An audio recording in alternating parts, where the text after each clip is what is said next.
গরমে ঘেমে অনেক সময় শরীরের কিছু অংশ কালো হয়ে যায়।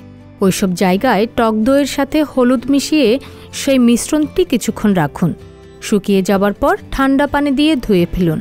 এইভাবে কয়েকদিন করলেই দেখবেন কালো দাগ অনেকটাই গায়েব হয়ে গেছে। চলুন তবে জেনে নেই ব্যবহারের নিয়ম। 1 কাপ টক দইয়ের সঙ্গে 1 টেবিল চামচ পাতিলেবুর রস মিশিয়ে মুখে মাখতে পারেন। এটি খুব ভালো ক্লিনজারের কাজ করে। একটি পাত্রে টক দই, 1 চামচ নারিকেল তেল আর 1 চামচ গ্লিসারিন ও একটি ভিটামিন ই ক্যাপসুল নিন। এরপর সমস্ত উপকরণগুলোকে ভালো করে মিক্সড করুন। মিশিয়ে নেওয়া হয়ে গেলে গোটা মুখে ম্যাসাজ করুন।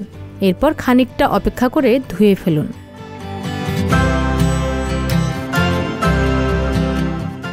টক দইয়ের সাথে মধু দারুণ কাজ করে মুখের উজ্জ্বলতা ফেরাতে।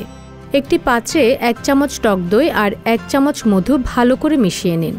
এরপর সেটা ভালো করে মুখে মেখে 10 থেকে 15 মিনিট অপেক্ষা করতে হবে। তারপর ঠান্ডা পানি দিয়ে মুখ ধুয়ে ফেলুন।